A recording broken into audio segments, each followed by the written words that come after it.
first of all welcome you to his far-flung correspondence panel this morning.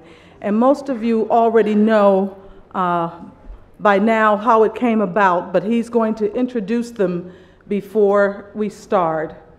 But he wants to, right now he's exercising chairman's prerogative of taking his own photo of the panel. So.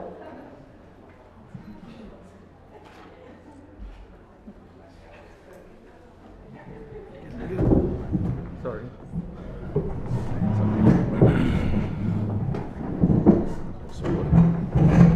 Yeah, actually.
Testing.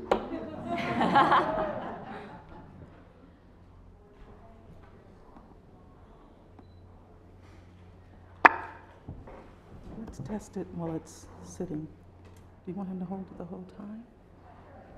Okay.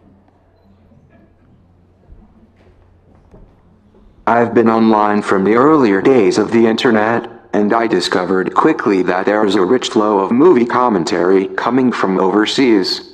From the first, one of the most frequent commentators to my little movie glossary was Gerardo Valero of Mexico City. My editors even asked me why I used him so much. From Arikan in Turkey, I received a stream of perceptive comments.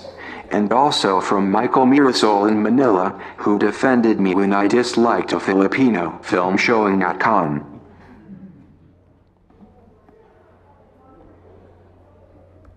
Especially since I started my blog, I've been struck by the intelligent and articulate comments from foreign lands.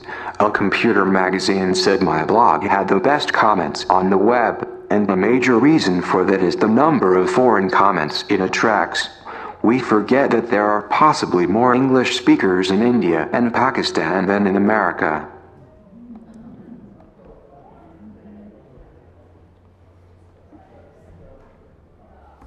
I wrote a blog entry titled, "The Blogs of My Blog." In that entry, I went exploring the personal blogs that were linked by many of my visitors. That is the way I discovered writers like Wang, Omar, Seonyong Cho of South Korea, and Whale Carey of Egypt.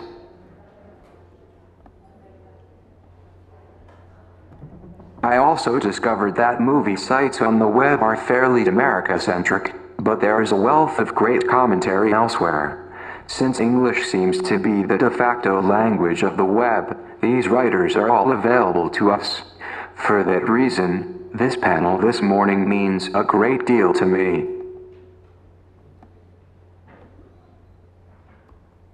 will find reviews and discussions in words and on video from every one of these correspondents on the top page of RogerEbert.com.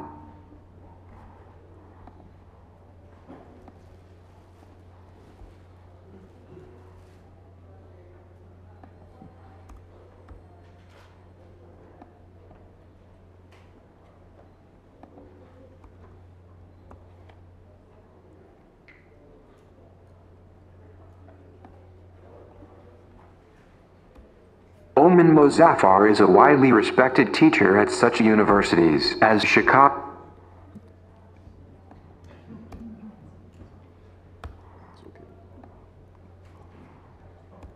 Omer Mozaffer is a widely respected teacher at such universities as Chicago and DePaul. I've asked him to be the moderator. I would like to start with him and work our way down the table, asking each writer to offer 3 or 4 sentences introducing themselves.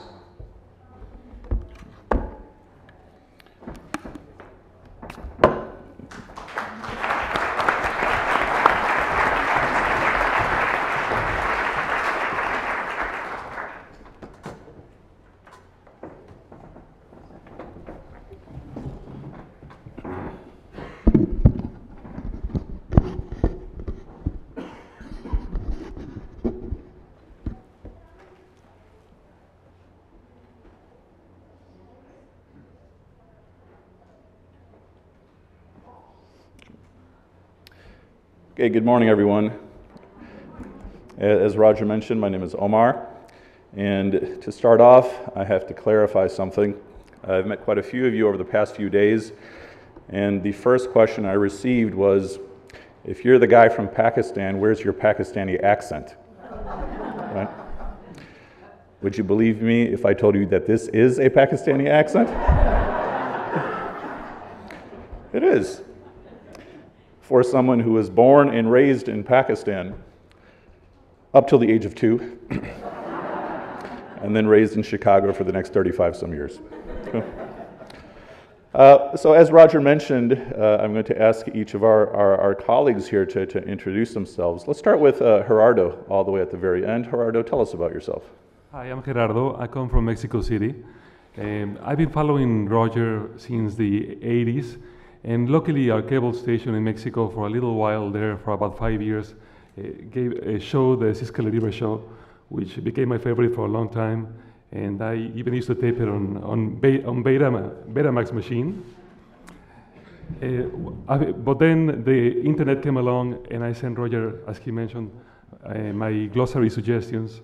And little by little, and every year, to my surprise, I would buy the book and find myself in it. Mm-hmm, mm-hmm. So that's very interesting. So even though you were in Mexico City, you were watching Cisco and Ebert first on television. Oh yes, on cable. On cable, they show it on one channel. Okay, very nice. And my father always used to kid me, why do you watch that show about the movies? Excellent, very nice comment. Let's move to our beloved friend Grace. Grace, please tell us about yourself. Hello everyone, my name is Grace. It's really hard to sort of describe myself, say where I'm from, because I was born in China and I've moved around a bit since then. Right now I live in Toronto, Canada, and I consider myself Canadian. And I've always loved movies and I loved writing and traveling. And so to be here at Ebertfest for the first time, invited by Roger, is really sort of a combination of all my passions, and it really is a huge honor. I'm very happy to be here. And I sort of, like Roger said, got in touch with him through his blog. I mean, I've always watched his television show, and I've loved his writing from day one. And I started reading his journal regularly sort of last year, and then got in touch with him in late summer last year. And then when he wrote that entry about the blogs on my blog, that's sort of when we became, got into regular email contact, and that sort of led to everything else. So yeah, I love movies, and I think you guys do as well, so I'm happy to be here.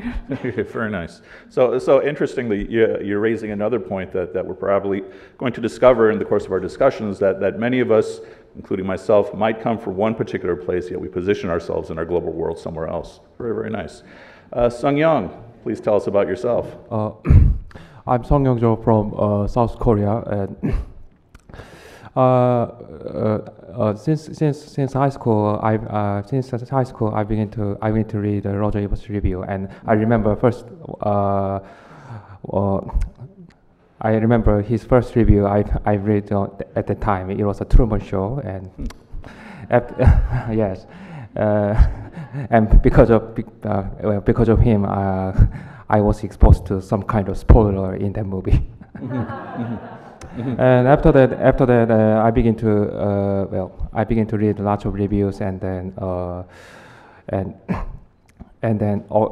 several years later, I was very happy to watch many lots of video clips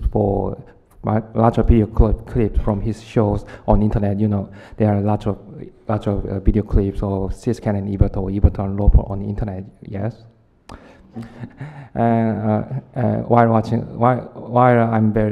was a little sad to miss a great critic, Gene Siskel, but I was very happy I enjoyed the video clips a lot. And then Mr. Ebert began his blog, and I started to leave the comment, and I'm very grateful to Mr. Ebert for giving attention to my blog, even though I'm writing my writings in Korea. Very nice, very nice. So, yes. Well, we'll continue. So you discovered Roger in print. You were reading his reviews all the way back at the time of the Tribune. Yes, and his review was sometimes translated into Korean. Oh, very interesting, translating to Korean. Absolutely. Ali Arikan, perhaps with one of the coolest accents of all of us on the stage. Please introduce yourself. That's right. Hello, my name is Ali Arikan. I'm from Turkey, and I was educated in England and in an English school before I came back to Turkey after years and years of living in England. Like everyone here, I love film very much, and I discovered Roger. I kind of always known of Roger. I don't know a time when I didn't know Roger, but we first started writing to each other. Well, I sent a couple of comments or two about 11 years ago, and ever since then we've just been regularly just exchanging emails. And the one thing that's been very interesting about Roger is how the site, especially once it changed, once it became, RogerEbert.com, how it led to my discovery of a whole bunch of, other people.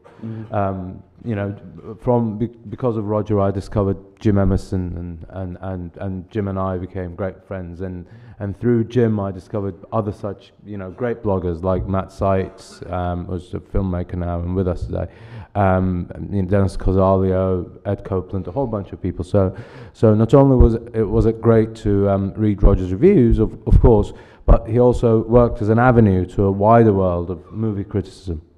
Very nice. Michael, tell us about yourself. Hi, I'm Mike, and I'm from the Philippines. I've been following Roger's work probably for 15 or 16 years now. All I know of Roger when I first heard of him was the 2 thumbs up. Basically, I just searched it on the internet at the time, and I found this website along with Gene at siskelandebert.com. I watched pretty much all of his reviews that I could find at the time. And then he started writing at rogerebert.com. I followed all through that. I commented on his blogs, and next thing you know, he asked me to do some video reviews, and I was flabbergasted when he asked me to, when he invited me to come over. So it's been one surreal day after another, And I'm a bit well traveled because of my work. I'm an IT consultant, and though I'm born in the Philippines, I've been living for the past 5 years in Malaysia. For the past year or so, I was working in Saudi Arabia. So in terms of my tastes, my father studied in the US, so I have a great affinity for American films, but I have no real preference. I'm really interested in all kinds of films, so I guess I like all films from all over the world. Oh, very nice, very nice. So not only are you positioned in the Philippines, you've lived in other countries. Yes. Very nice. And our friend Omar Moore. Thank you very much. Very good first name. Please introduce yourself. Thank you very much, and thank you to Roger and Chaz Ebert for inviting all of us here, and appreciate it. Omar Moore, as you just said, Omar, from London, originally born and raised. I've been following Roger for close to 30 years. His show Siskel and Ebert was one of the major things for me. Corresponded with Roger first of all in around 2005. Emailed him, sent him something that I wrote about the late great Ossie Davis, and he he supported what I said. He really appreciated that, and we reestablished contact just the last year or two, and within the last few months with Twitter. Twitter I credit for reestablishing and reuniting us in a way. But he had posted something on his Twitter feed. It said, "No kidding, movie popcorn will kill you." And it had a link. I click on the link and it's my article. I almost lost my life right there. I mean, he's such a generous man, and Chaz is such a wonderful person. And I think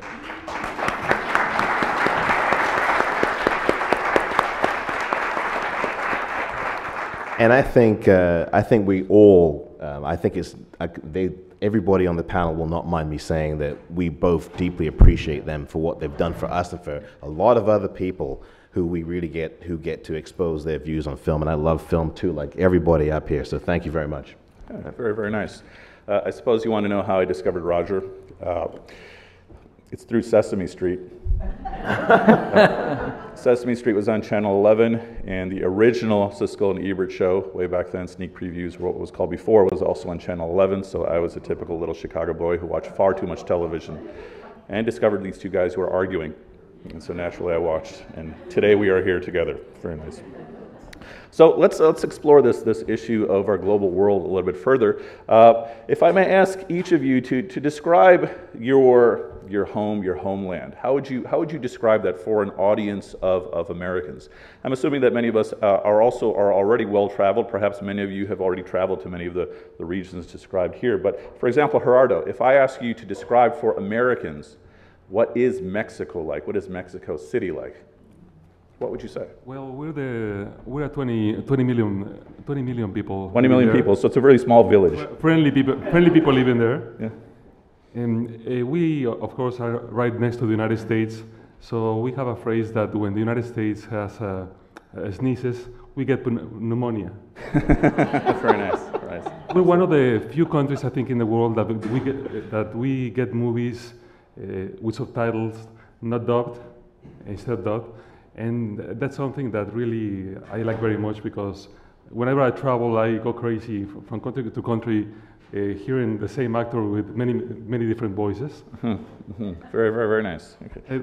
But yes, of course, we are a movie country, of course, and whatever happens in the United States and all the influences, if we don't like a president or we do like a president, it doesn't matter. You know, you could make a movie about Indiana Jones and the evil Mexicans, and we will still go see it. You know what I mean?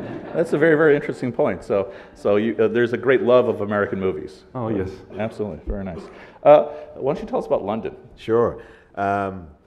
It's funny because the London that I am probably going to tell you about is very different from the London that is now. And I, in fact, haven't been back to London in almost, goodness heavens, apart from a quick trip.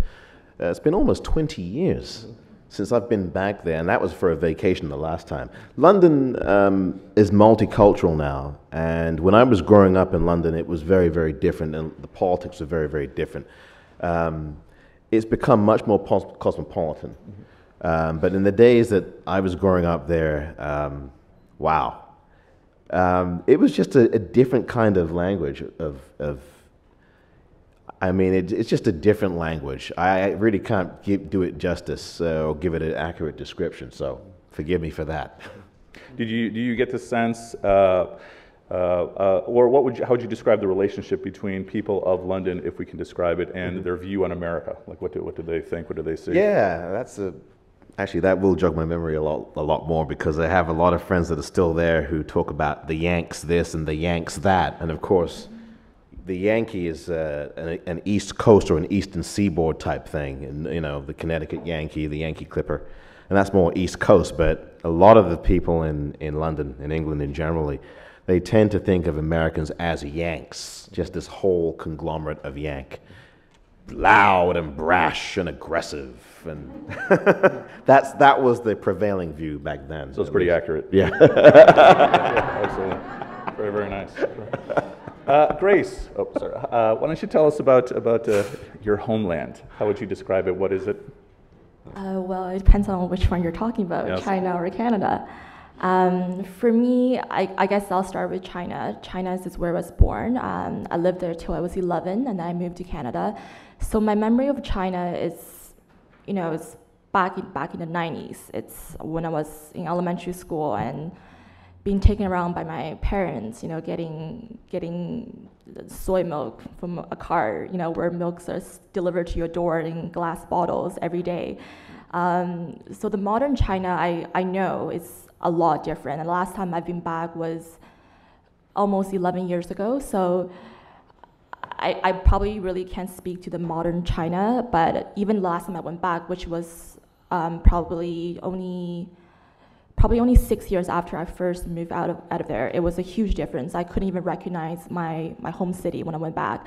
And I got so used to the nice traffic lights we have in Canada that when I was crossing the street, my cousin had to literally hold my hand and I had to close my eyes and just walk with it, because you just have to walk into the oncoming traffic and pray that they will stop and not hit you. And that was a concept I've outgrown, I think, since my childhood. So China is, for me, it's a nation with a really rich and deep history. It's my culture. There's many aspects of it. It's ingrained in me and who I am today. I love it. It will always be a part of me. But right now, I see myself as a Chinese Canadian, because in Canada is where I spent my teenage years. It's where I grew into the person that I am today, where I developed my core value systems. And Canada, to me, it's, I can't really imagine living anywhere else as of now. It just has such a great multicultural essence to it. And if you ask what Canadian culture is, I think if you ask two different Canadians, they will give you two different answers, because I've heard this saying that in America, sort of different cultures that I think they describe as a melting pot, whereas in Canada, they describe as a mosaic of cultures, which for me, I haven't lived in America, so I don't know how accurate the melting pot description is, but for me, the mosaic description is very apt for Canada, I think, because if you ask someone, like, where are you from, they will say, I'm Chinese Canadian, or I'm Pakistani and I'm also Canadian. And there's, in Toronto, for example, where I am, there's different little parts, little China, Chinatown, little Korea, little India. And if you go into those little districts, each one actually feels like you're almost in a separate country. There's, some of the store signs were like in Koreatown, some of the store signs will be completely in Korean. So for me, Canada is multiculturalism, and I think that's the best I can describe it. I don't know if I'm probably going to get in trouble for saying this, but I agree with you when you mentioned that if you ask two different Canadians, they'll give you two different answers. One time I was in Toronto and I was looking for directions, and I talked to 4 different Canadians, and they gave me 4 different answers. Well, I don't think I was one of them, so. Exactly. Michael, why don't you tell us about your homeland? Well, the Philippines is for the past 50 years or so, because after World War II, the Americans stayed over and they pretty much left a few years after World War II. It's a very Americanized society. It's very Western. Actually, more Americanized is a more accurate term. Yeah, when you say Western in the Philippines, you think of the US. And our cinema, I'm not aware if cinema existed before the Americans left the Philippines. If there was, it's not exposed to most Filipinos. It's very Americanized.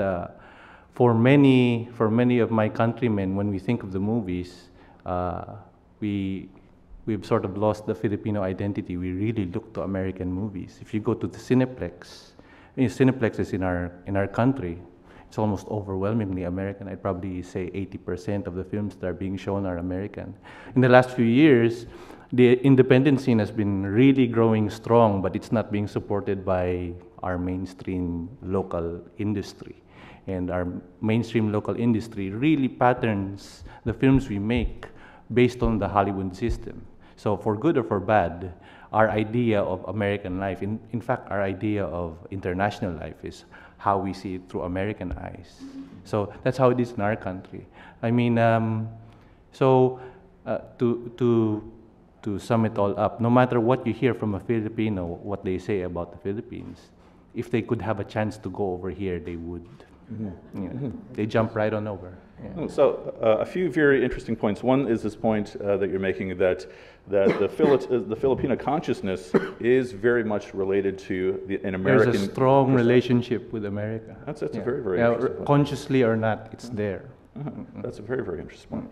Seonyong, how would you describe your homeland? Yes. In case of a country outside city, it's quite beautiful. But in case of cities, well, there's a little to be proud about that because, for example, in case of Korea's capital, Seoul. Oh, so you're in South Korea? Yes. So recently I heard that it was chosen as one of the worst cities for tourists by Lonely Planet. Oh no. Well, it was placed as a third place. Number one is Detroit, and number two is Los Angeles. Oh wow. Okay. So Seoul, Detroit, and Los Angeles are the worst places to visit on the world. Yes. I hope there is no one living in Los Angeles or Detroit. Yes, there is. Well, one of the reasons is that Seoul is you see the skylines of Seoul. It is filled with a lot of concrete buildings, especially apartment buildings. It is so characteristic that, well, it is just plain ugly sometimes. Well, can you tell us some beautiful things about it? yeah. But in this and among these ugliness, but there are some beautiful sides in the city. So sometimes I'm proud of that. Sometimes I'm not so proud of that. We'll focus on being proud. There's also Mr. Mirasol and Mr. Moore talk about kind of American images, and we also have a kind of a strong relationship between America, because America since the Korean War, and also we had this kind of similar impression about Americans, thanks to U.S. bases around the country. Yeah, brash, loud, and sometimes there are some unpleasant news about crime and misdemeanor by U.S. soldiers. So. But Michael, make a point. I just want to say that in the last decade or so, the most interesting Asian films that have been coming out are coming out of South Korea. Yeah. There are a lot of stories that are being copied by Hollywood, that come from South Korea. And in the 90s, it was from Hong Kong probably, but now, if you want to see an Asian film that has really, really interesting new things to bring to the cinema world, you should follow South Korean films. Yes, but there are some problems. There are some problems in Korean movie industry. First of all, above all, first thing is that there's a cultural gap in the movie industry, because many directors who had been working around the 70s or 90s are not working anymore, or just making lousy movies. So actually, after 90s, many Korean moviegoers got seriously interested in movie making. So they just know about just like me, they just know about some famous Korean director now, like Park Chan-wook or Bong Joon-ho or Kim Ki-duk. And many of them, including me, are not so familiar with old directors. For example, one of them is very famous, named Im Gon-taek. You know about him? I'm not familiar with him. Yes. Like any, I also like many moviegoers respect him, but sometimes he just like a artifact in museum. Sometimes. Oh yes, he's still working, and he may sometimes he also still, fortunately, he's still making beautiful movies. Very, very nice. Ali, tell us about your homeland. Thank you. Well, as I said, I was born in Turkey and lived there until I was 14, and then I recently being about 5 years ago, maybe 4 or 5 years ago, recently got back after a long stint in Western Europe. So I could give you my idea of what it is. I can definitely see that. I'm from Ankara, the capital, but I live in Istanbul now, and Istanbul is most definitely a tremendously cosmopolitan city. Especially the kind of the cultural hub of the Pera neighborhood and the more the business areas, tremendously cosmopolitan, probably the most cosmopolitan place I've ever been to, and I enjoy it very much. But with regard to cinema and Turkish cinema and the perception of American cinema, it's rather interesting there, because the first film that was shown in Turkey in the Ottoman Empire was around in 1895, and I know exactly where it was shown, as well. It used to be an old beer hall. So cinema arrived in Turkey pretty much when it arrived in the world scene, and then it was and then the Turkish cinema industry was very prolific, even though a lot of people, when they think about old Turkish films, they can only think of, Turkish Star Wars and all these knockoffs, There was a very prolific scene until the 1970s, and in fact around 1960, 1970 it was, Turkey was one of the five biggest movie producing countries in the world. And then, because of television and rising production costs, and in fact the onslaught of American movies, the Turkish film industry started to die down. But very recently, in the past 15 years, there's been a kind of resurgence, both popular and and art films as well. Popular films. There are more Turkish films playing in Turkey now than there are American films, although all the American films play. And certain Turkish directors like Nuri Bilge Ceylan and Fatih Akın, although I would say he's German probably, but it's a Turkish German. And Zeki Demirkubuz and Yeşim Ustaoğlu, and these people are getting their films opening all over the world in festivals.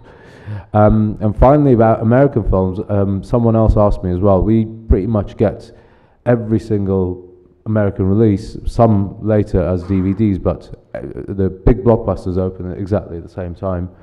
Unfortunately, the kind of Oscar bait movies open after the Oscars. You might say that's a good thing or a bad thing, but I'd like to see them before the Oscars, so it's a bad thing for me at least. And there's a huge, tremendous art house scene of American films, and people like Todd Phillips and Todd Solondz, Todd Solondz, and in fact, this is something that we were talking about with someone else earlier.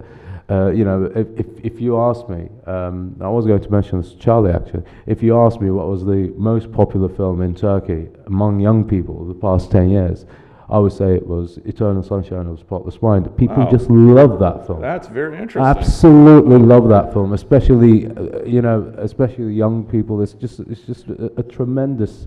It's got a tremendous following, So the movie scene in Turkey is like Istanbul itself, rather cosmopolitan. So that's right. Sorry, I'd like Go for it, man. I'd like to add something. Ali mentioned that usually around Oscar season, that's when most of the, well, for a lack of a better word, the quality American films start to get shown just after they've been nominated, or probably after they've won an award. That's when they're shown in Turkey.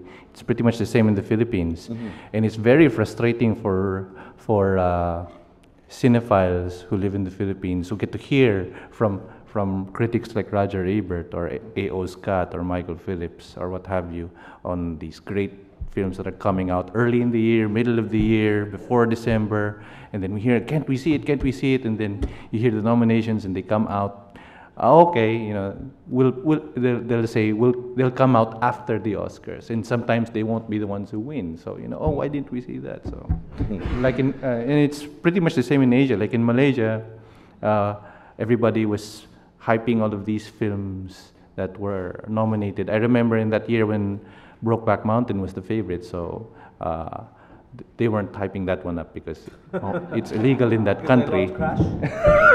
I won't get that. Roger might get mad at me if I criticize Crash, but they were hyping Crash, this, and that. But the ones that win are the ones that usually get shown in the cinema. You know, when we get it after the fact, then when any one of you have already probably seen it.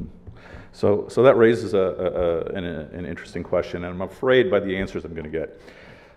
So you mentioned that the movies that you want to see might not come out until after Oscar season. I'm suspecting that there are other movies that you want to see that are not showing at the theaters near you. So what do you do? Well, this is it. You know, I think there are two things about this. First of all, Jim Emerson wrote a piece recently about, you know, every time you make a decision to see a film, you're actually making a decision not to see another film, you know, and especially with regard to the Oscar season, and you know, this is particularly pertinent, and you know, coming back to, I know what you're implying, you know, I know what you're implying, exactly what you're implying, and there's I think I saw a list of the 10, you know, largest bootlegging, you know, like or you know, torrenting countries in the world, and you know, many of our countries were on the list. You know, just an interjection. I'm reminded of the sign they have on Prince Charles Cinema in London. Every time you torrent, God kills another cinema. You know, so I try not to. But I can't say I've never, because they're in such great quality. You haven't inhaled, right? Yeah, that's right. That's exactly it. Okay. Very nice. Michael? I'm probably going to hug the mic on this one. Okay. I'm sorry if it'll go too long. But it's a very big issue for real cinema lovers where I come from. Well, I'll just say the third world. When they're exposed to the internet and they get, for those who are fortunate enough to find great sources of information what a good film is, they get to read Roger Ebert. Let's say he recommends what's a good film to, let's say Diving Bell and the Butterfly. You know, I really love that film. And let's say there are cinephiles in the Philippines who want to see that. They're never ever going to see that in the cinema. They're very unlikely to see it on DVD unless it's pirated. The great hope is Netflix.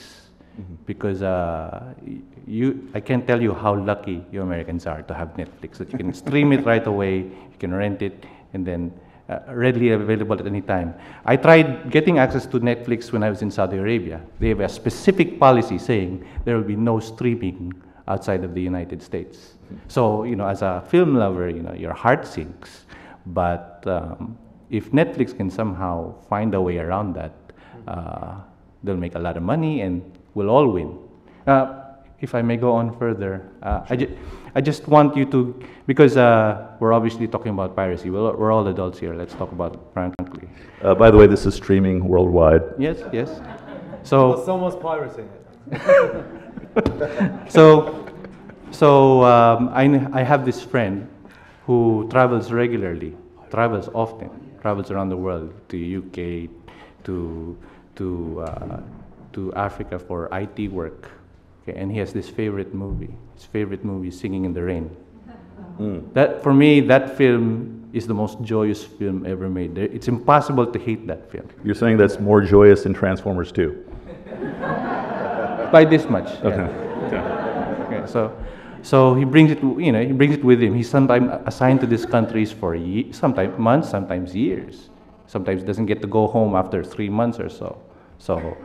And sometimes in some poor countries, he'll never get to see art films or foreign films or independent films from the US. So he brings it with him. And sometimes he'll want to watch it with a friend or family members that live there in a poor country. Let's say I met him when he came to the Philippines, and he wanted to share it with my maids who I have in the Philippines, so that they could experience this for the first time.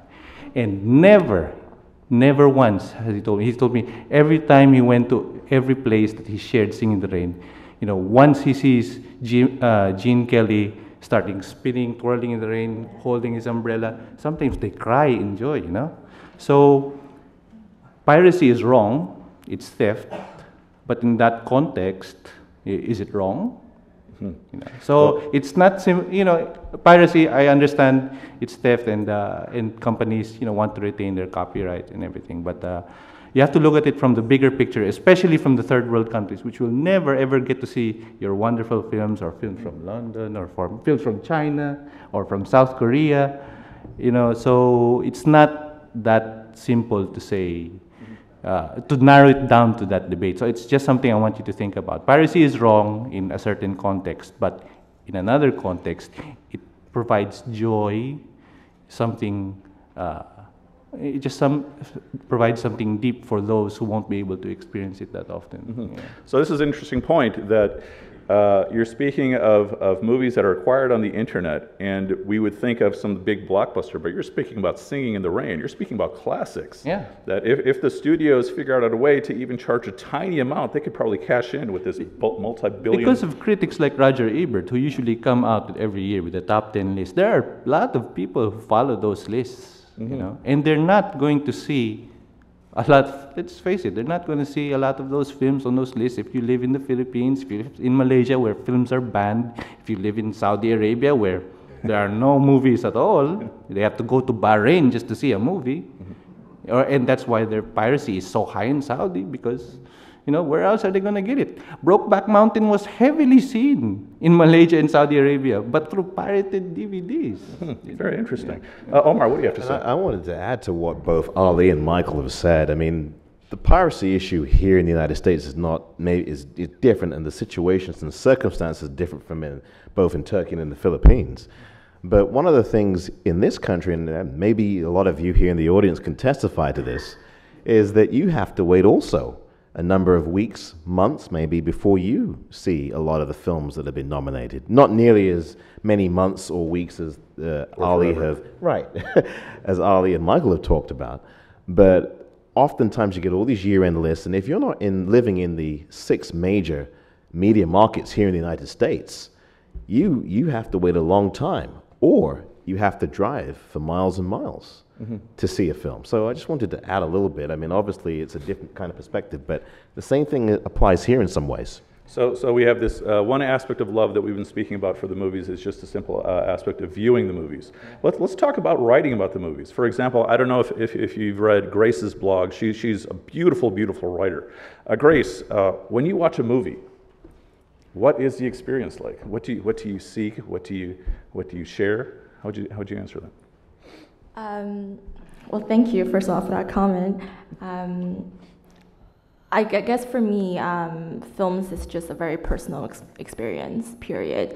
And it's hard to explain, because if I see a good film, it really, and I think Roger wrote about it in one of his blog entries, that there's the concept of elevation, where you just actually get a physical sensation of something changing inside of you while you're watching this film, and afterwards you walked out and you feel like something inside of you have been touched and changed for the better. And that's honestly, that's how I feel after seeing a good film. And for example, and that's sort of the 2 entries I've wrote for Roger's foreign correspondence section, Last Train Home and The Hurt Locker. And I didn't really choose these films, I felt that after watching these films, they kind of chose me. They were the ones where I had so much inside of me that I had to get out and sort of communicate to someone somehow, that the only way I could do it was write it down. So for me, watching the film is a very personal experience. I actually, I love to watch it in a theater with a big crowd, but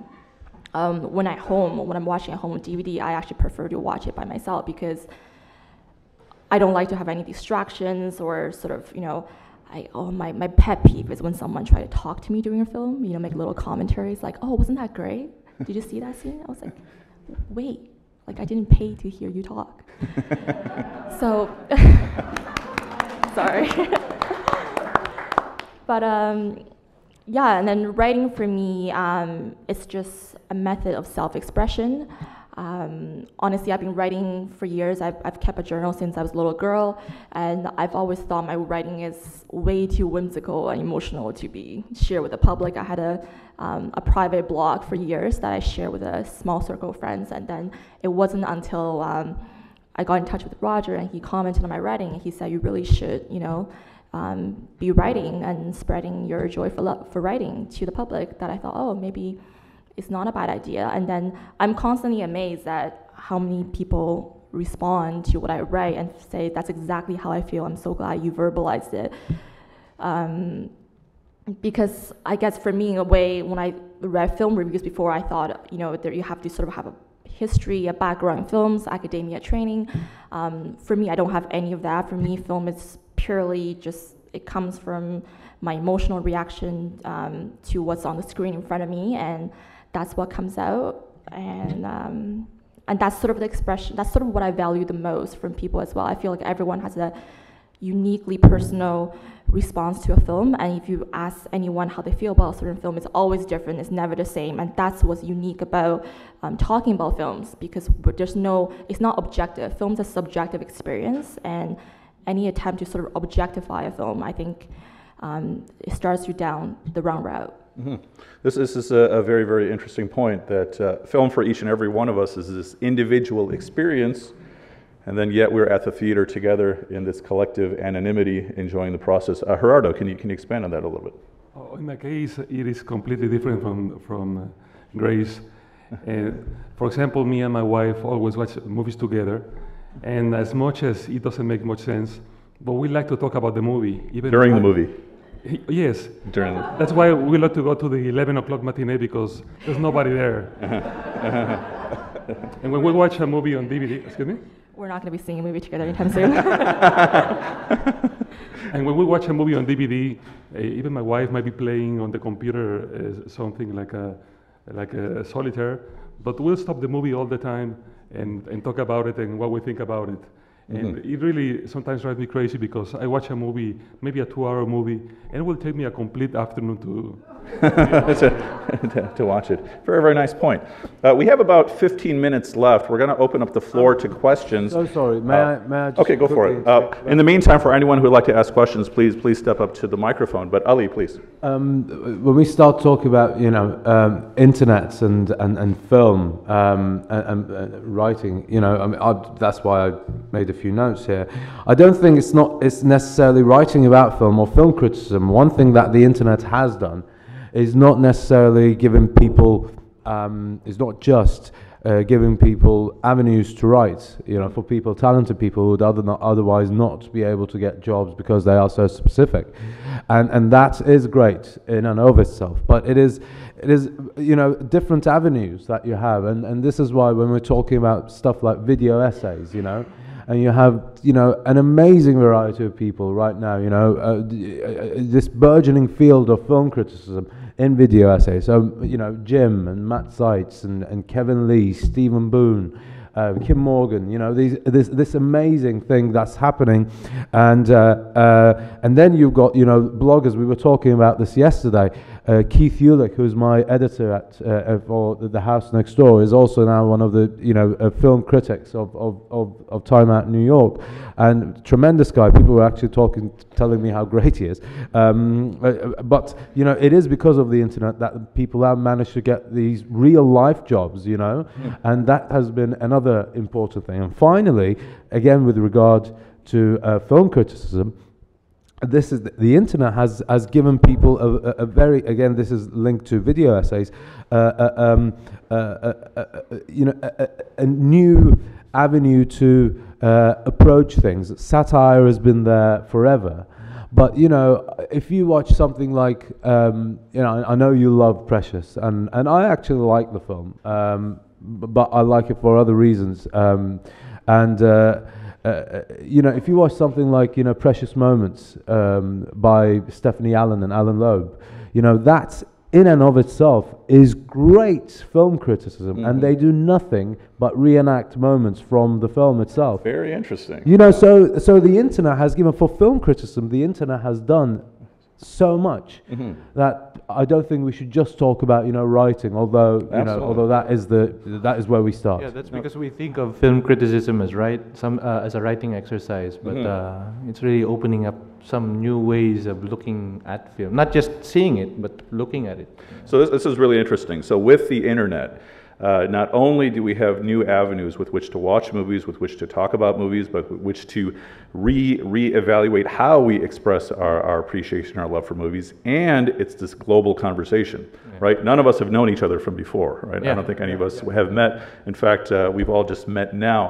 Gerardo, you have a point, but may I, if we can jump to a question, or if you want to make a quick point? No, I just wanted to mention that the funny thing about this experience for me, this Ebertfest, was I was mentioning it to Omar, is that it's sort of for us like a high school reunion. Yeah. People that never met before. Yeah. We've been in conversation for quite some time, and this is the first time we're all meeting this week. Physically, yeah. Right. Let's open the door to questions. Right. Well, as much as you guys in your home countries watch American films, Americans do not watch the films from your home countries, unfortunately. So my question is, if there is one, I guess, if you could pick one quintessential film from your home country that you would say Americans should see if they've never seen a movie from this country. Very nice. Good question. Should we just go through? Gerardo, name one movie from Mexico that everyone should see. I'm guessing you're probably going to say The Hustler, right? Paul Newman. No, in Mexico, for the first time in many years, there are people, actual filmmakers coming out. Of course, the one Mexican movie that everybody talks about since I got here, I noticed, is Amores Perros. Amores Perros. But actually, there's a Hollywood movie with a Mexican director that Monica, my wife, and I saw, and we just love it. It's A Little Princess. Little Princess. By Cuarón. And it's a little film that many people haven't seen, but it's a real jewel. Okay, so A Little Princess. Grace. Oh, you're putting me on a spot. Canadian film. I honestly, right now, the first thing that came to mind about it, it's not really a classic, but I think it shows you really what Canada looks like across the country, and it's a great film that just came out recently. It's called 1 Week.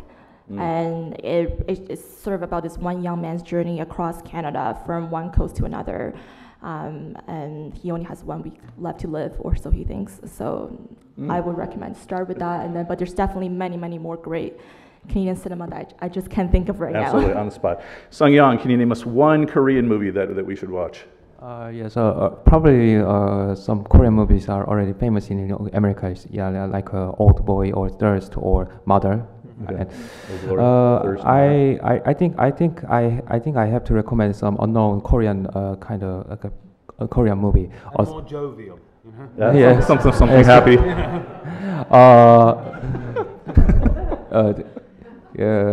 I especially there's some some weird movie named Save the Green Planet. Save the Green Planet. Yeah. Okay.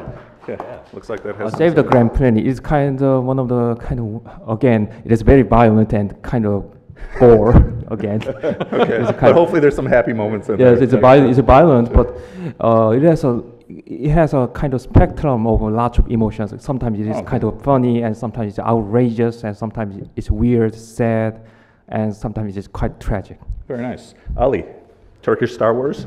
Yes, well, of course. It's actually the Turkish Star Wars. If you watch it, it's not just a very bad knockoff, but it's actually a spoof of knockoffs as well. A couple of tremendously metatextual scenes in it, and you should honestly you should watch it. It's not by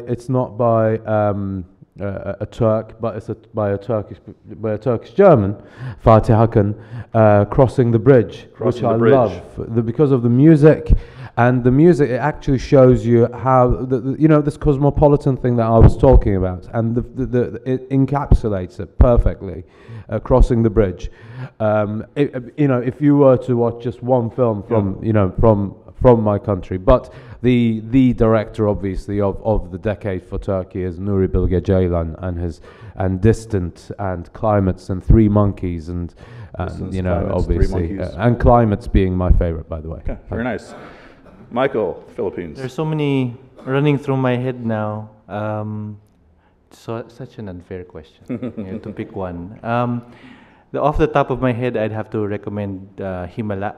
It's a film by the Philippines made in 1982. It'll be if you go to Roger's blog, you can see a video review of it. Basically, it's about a young lass who lives in a poor town who claims to have seen the Virgin Mary, and claims to be able to do miracles, and she becomes a new sensation. People flock to her, and you'll just have to see the rest of the movie. But for a lot of people who see it now, it's very relevant because of you know, what's happening with the Vatican. I won't bash the Vatican here, but No, we don't want to do that right now. there's a separate panel for that. Yeah, the Philippines is probably 80-85% Catholic, so it's something almost all Filipinos know about, the subject of blind faith. You know. So the name of this movie is Himala, Himala. Means miracle in miracle. in Tagalog, our language. Yeah. Omar. I'm going to cheat here just a little tiny bit because I would say, and I think most of, not all of you have seen it, from a British director, it would be, for me, Vertigo. For its perception. Vertigo? Vertigo. Has anyone heard of this movie? For its perception and its recollection, those two themes are very powerful. But as for any British movie, there's a director who's been around for a relatively short time. Her name is Andrea Arnold. She's directed a film called Red Road. That was her debut. An outstanding film, Red Road. It's a really powerful film. And that one stands out a lot for me. So that's the one I would recommend. Mm-hmm. I was raised on a very strong diet of Bollywood movies. So one Bollywood movie that I'd recommend is Sholay, Sholay, which is perhaps the most popular of all the Bollywood movies ever made. Well, I was going to say young man. Every man my age will tell you that is his or her, well, his favorite movie of all time. Let's move to the next question, please. I guess my question is, unfortunately, it seems that in America, we will only get foreign films if they're either nominated for an Oscar or if they have big star power behind them. Why do you think this is? And especially, you know, foreign films are often relegated to the art house, even if something like The Host is pretty accessible.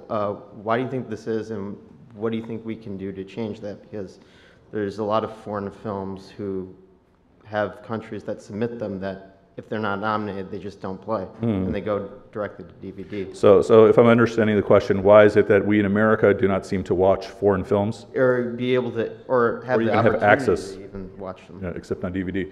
Okay, sure, Michael.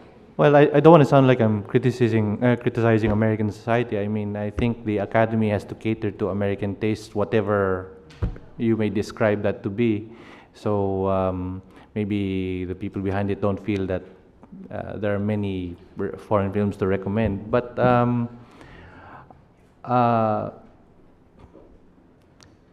it's very tough to nail down, basically, because the Oscars basically are an American. Many people consider it American institution, and like personally, I really got upset when a film like Crouching Tiger, Hidden Dragon. Some people don't like it, some people love it. But the year that it didn't win, really disappointed me. And I think it's a matter of judgment on the Academy's account. And most of the members of the panel of the Academy Awards are basically based in Hollywood, if I'm not mistaken. So it also depends on what they see. And so, you know, it's limited to their decisions are limited to a very narrow scope. And if Omar, please. Thank you. If I may just add this also, not to sound flip or anything, but I think the studio system in our country here in the United States is largely responsible for this too. Just the way that the studio distribution system of Hollywood goes, there's such a relegation of talent from everywhere else, and it's just marketed in a niche type of way. Whereas the studio system really puts an imprint on everybody and everything. because there's so many films, and I don't even think of it as foreign film. It's global. The cinema community is a global, international film community. And maybe we should start to eliminate distinctions between what's domestic and what's not. We know that we are not the only country in the world. Our films and the way Hollywood markets our films may indicate otherwise, but we know that we are a planet. And there are other countries that exist. And so I think the whole notion of foreign film in itself, I think, is a fallacy in a way. It's a global marketplace for all of us. This is an interesting point that also, if we look at our conversations, if we had this conversation, say, 20 years ago, and we spoke of global film lovers, we would probably speak of North America and Europe, right? Maybe South America. But look at our conversation today. We have continents represented in almost every corner of the globe. Absolutely. So this global conversation of film on the internet, on the screen, is expanding, is integrating. Ali, and then we'll have one question. Very quickly, I don't knock America too much either. You know, I mean, you are there is here in America. There are more movies available from all over the world than there is the rest of the world. You know, if I wanted to, and if I want to buy something, you know, I do. Like recently, like Sita Sings the Blues, which screened here last year, obviously it was a fantastic film. Even though you could get it online, I bought it from Amazon. It took me 6 weeks to arrive in Istanbul, but I bought it, you know. So you can get them. And the fact that you can get certain films only in big cities is a problem that we all face everywhere in the world, you know. I mean, you're not going to be able to get smaller films, even if you go to France and you go to, you know, certain films just won't screen that.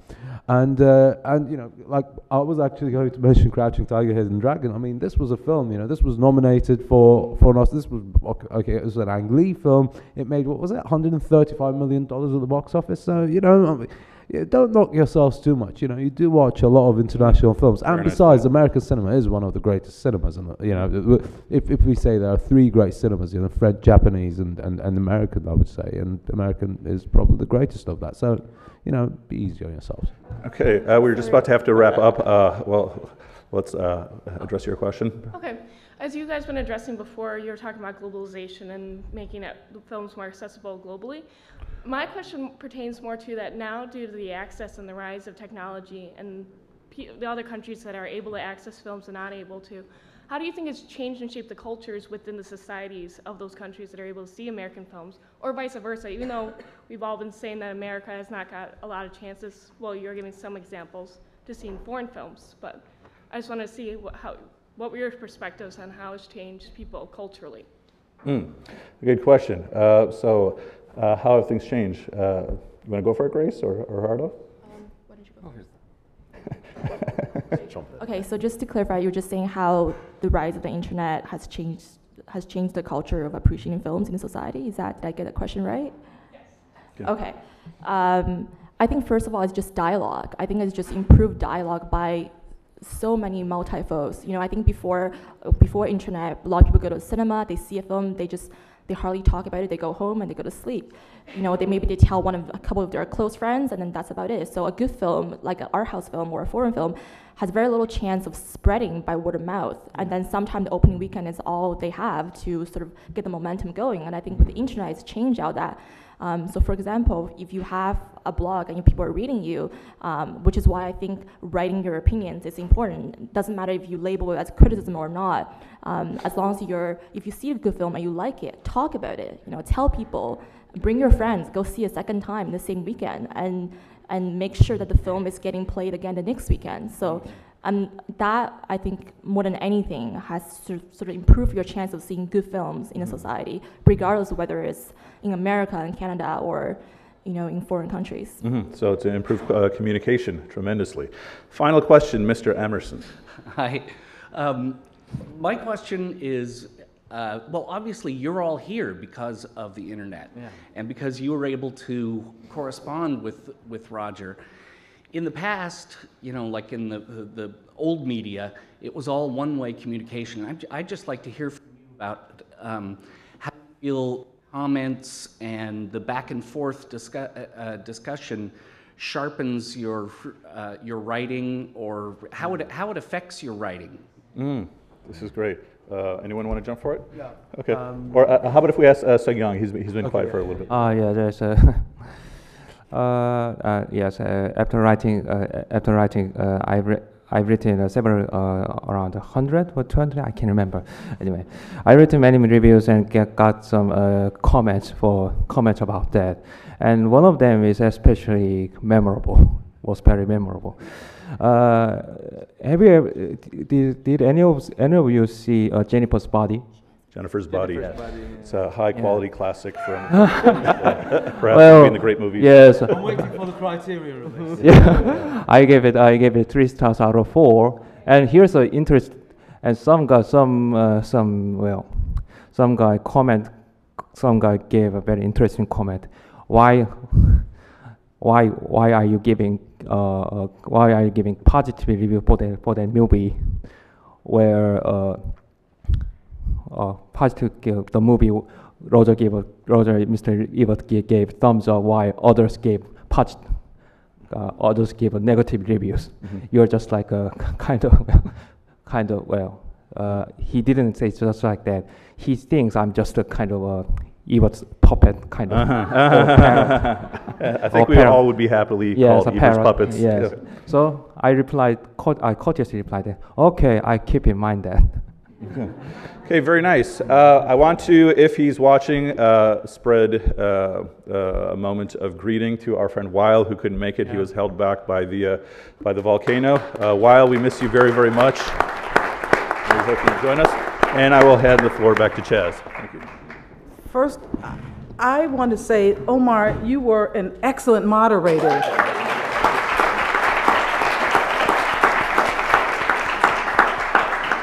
One of the best. And we had really interesting conversation this morning.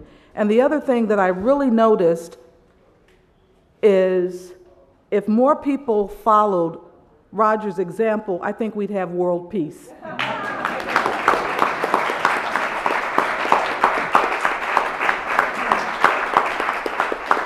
Bringing people together from all over and to talk about culture and movies and life and things, just I think, thank you, Roger. Thank you. Thank you very much.